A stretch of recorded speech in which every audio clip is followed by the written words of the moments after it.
नमस्कार, स्वागत है आपका भारत मौसम विज्ञान विभाग के दैनिक मौसम परिचर्चा में। आज 29 सितंबर को हमारे दो कम दबाव के क्षेत्र बन चुके हैं। पहला कम दबाव का क्षेत्र हमारा अरब सागर के ऊपर बना हुआ है, जबकि दूसरा कम दबाव का क्षेत्र बंगाल की खाड़ी में बना हुआ है। इस दोनों कम दबाव के क्षेत्र के चलते अगले आने वाले 4 से 5 दिनों में भारत के कई राज्यों में हमें काफ़ी अच्छी बारिश देखने को मिलेगी और काफ़ी जगह हमें भारी बारिश भी देखने को मिलेगी। अगर हम अरब सागर की बात करें तो कल हमारा जो एक सर्कुलेशन बना हुआ था कर्नाटक के तटीय इलाकों के ऊपर, उसके प्रभाव में आज सुबह एक कम दबाव का क्षेत्र जो है गोवा के पास में जो हमारा पूर्व मध्य अरब सागर है वहां पे बन चुका है। और ये कम दबाव का क्षेत्र कहीं ना कहीं अगले 24 घंटों में और भी ज़्यादा इंटेंसिफाई होगा और इंटेंसिफाई होने के साथ ये उसी एरिया में अगले 48 घंटों तक बना रहेगा।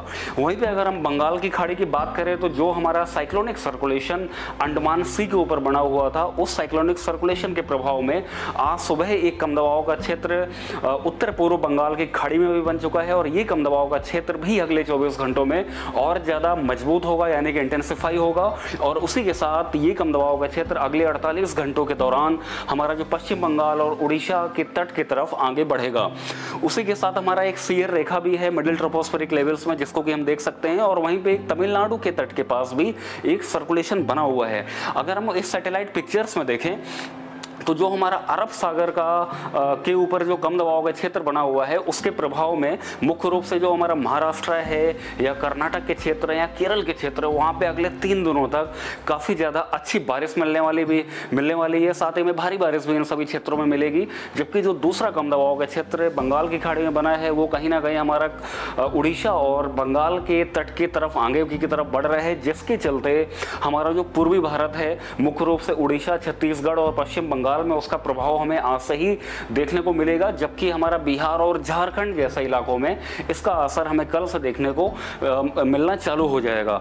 वहीं पर दक्षिणी प्रायद्वीप में सीयर रेखा के चलते, जो कि हमने अभी देखी है, उसके चलते अगले 2 दिनों तक काफ़ी स्थानों पे काफ़ी अच्छी बारिश देखने को मिलेगी। वहीं पे जो हमारा उत्तर पश्चिम भारत में एक बहुत ही फीबल यानी कि बहुत ही कमज़ोर पश्चिमी विक्षोभ भी है, जिसके चलते हमें जम्मू कश्मीर में, मुख्य रूप से जम्मू डिवीज़न और कश्मीर और लद्दाख के इलाकों में हमें आज बारिश देखने को मिल सकती है। बाकी हमारा पूरा का पूरा जो उत्तर पश्चिम भारत है, जैसे कि पंजाब, हरियाणा, हिमाचल प्रदेश, राजस्थान और पश्चिमी उत्तर प्रदेश, वहाँ पे कोई भी वेदर होने की संभावना नहीं है। मुख्यतः ये सारे इलाके ड्राई रहने वाले हैं और ड्राई रहने के चलते हम बोल सकते हैं कि हमारा जो उत्तर पश्चिम भारत है और उसी के साथ जो लगा हुआ पश्चिमी या मध्य भारत है, वहाँ पे अगले 2 से 3 दिनों में हमारे मानसून की वापसी भी होने की पूरी संभावना है।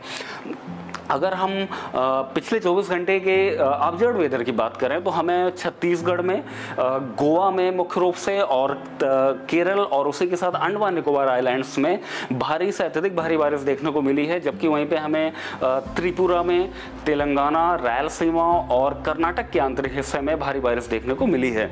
अगर हम अंडमान निकोबार आइलैंड्स की बात करें तो अधिकतम हमें 15 सेंटीमीटर बारिश देखने को मिली है। वहीं पे केरल में भी अधिकतम 15 सेंटीमीटर और गोवा में अधिकतम 12 सेंटीमीटर हमें बारिश देखने को मिली है।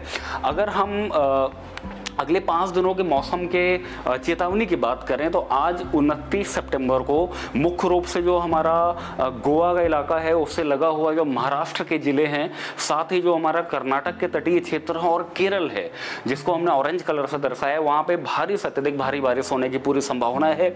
ऑरेंज अलर्ट हमने जारी किया हुआ है। जबकि दक्षिणी प्रायद्वीप के मुख्य रूप से तमिलनाडु, कर्नाटक के आंतरिक हिस्से, रायलसीमा, आंध्र प्रदेश, तेलंगाना जैसे इलाकों में एक आध स्थान पर भारी बारिश मिल सकती है हमें। और वहीं पे पूर्वी भारत में भी उड़ीसा, छत्तीसगढ़ और पश्चिम बंगाल के एक आध क्षेत्रों में हमें भारी बारिश देखने को मिलेगी।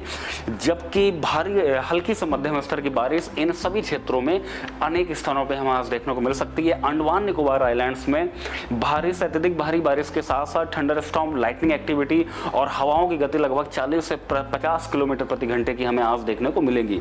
उत्तर पूर्वी राज्यों में मुख्य रूप से हमारा आसाम, मेघालय और त्रिपुरा जैसे इलाकों में भारी बारिश हो सकती है। कल अगर हम 30 सितंबर की बात करें तो हमारा मुख्य रूप से जो पश्चिमी तट है, महाराष्ट्र का तट, कर्नाटक का तट, केरल के इलाके और उसी के साथ जो हमारे कर्नाटक के आंतरिक हिस्से या महाराष्ट्र के भी जो घाट एरियाज हैं वहाँ पे भी भारी बारिश मिल सकती है।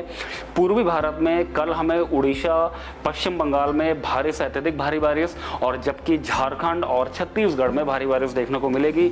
उत्तर पूर्वी राज्यों में असम, मेघालय, नागालैंड और मणिपुर में भारी बारिश हमें मिल सकती है। अंडमान निकोबार में भी भारी बारिश देखने को मिलेगी। कल 30 सितंबर के लिए मुख्य रूप से हमने उड़ीसा, पश्चिम बंगाल और गोवा और महाराष्ट्र, गोवा के आसपास के जो महाराष्ट्र के इलाके हैं वहाँ के लिए ऑरेंज अलर्ट जारी किया हुआ है। अगर हम 1 सितंबर की बात करें तो 1 सितंबर में दक्षिणी प्रायद्वीप के अधिकांश हिस्सों में बारिश में कमी होनी चालू हो जाएगी। हालांकि महाराष्ट्र के तटीय इलाकों में और उसके घाट एरियाज में, उसी के साथ कर्नाटक के तटीय इलाकों में और केरल के एक आध स्थान पर भारी बारिश हमें देखने को मिल सकती है। जबकि हमारा जो मुख्य वेदर है वो पूर्वी भारत में भी देखने को मिलेगा, जहाँ पे हमें उड़ीसा में भारी से अत्यधिक भारी बारिश, ऑरेंज अलर्ट हमने जारी किया हुआ है 1 अक्टूबर के लिए उड़ीसा के लिए। जबकि छत्तीसगढ़ और झारखंड और पश्चिम बंगाल के साथ साथ बिहार में भी भारी बारिश का दौर 1 अक्टूबर से चालू हो जाएगा। अंडमान निकोबार आइलैंड्स में भारी बारिश हमें देखने को मिलती रहेगी। अगर हम 2 अक्टूबर की बात करें तो हमारा 2 अक्टूबर की, जैसा कि हमने देखा था कि जो अरब सागर वाला जो हमारा कम दबाव का क्षेत्र है वो खत्म हो चुका होगा, जिसके चलते हमारा जो पश्चिमी भारत और दक्षिणी प्रायद्वीप में कोई भी सीवियर वेदर होने की संभावना नहीं है। पूरा का पूरा जो वेदर है हमारा, और बल्कि 2 अक्टूबर को जो हमारा बंगाल की खाड़ी का कम दबाव का क्षेत्र है वो उड़ीसा या पश्चिम बंगाल के आसपास आ चुका होगा, जिसके चलते उड़ीसा में भारी से अत्यधिक भारी बारिश, जबकि छत्तीसगढ़, झारखंड और बिहार के साथ साथ सिक्किम और उत्तर पूर्वी राज्यों में हमें भारी बारिश देखने को मिलेगी। और उड़ीसा के लिए हमने ऑरेंज अलर्ट जारी किया हुआ है 2 अक्टूबर के लिए। और वहीं पे अगर हम 3 अक्टूबर की बात करें तो 3 अक्टूबर में हमें उड़ीसा, झारखंड, बिहार के साथ साथ उत्तर पूर्वी राज्यों में और सिक्किम के इलाकों में भारी बारिश हमें देखने को मिल सकती है। उत्तर पश्चिम भारत में मुख्य रूप से जो हमारा, अगर हम पूर्वी उत्तर प्रदेश के इलाकों को हटा दें जहाँ पे हल्के से मध्यम बारिश हमें एक आधे स्थानों पर देखने को मिल सकती है। उत्तराखंड में हमें कहीं ना कहीं 30 सितंबर से लेकर के 3 अक्टूबर तक एक आधे स्थानों पे हल्की स्तर की बारिश मिल सकती है। जम्मू कश्मीर में 29 और 30 सितंबर को।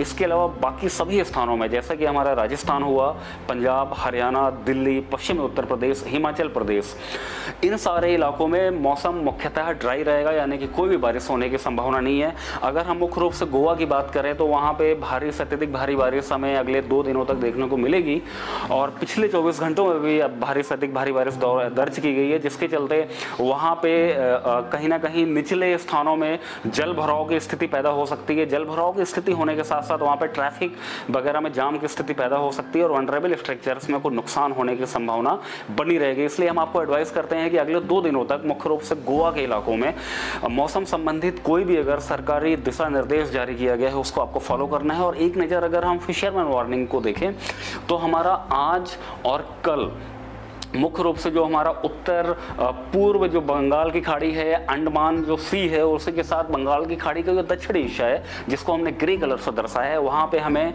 स्क्वेली वेदर के साथ साथ लगभग 45 से 55 किलोमीटर प्रति घंटे की हवाएं देखने को मिलेंगी। इसलिए हम फिशरमैन भाइयों को एडवाइस करते हैं कि उन सभी इलाकों में उनको नहीं जाना चाहिए।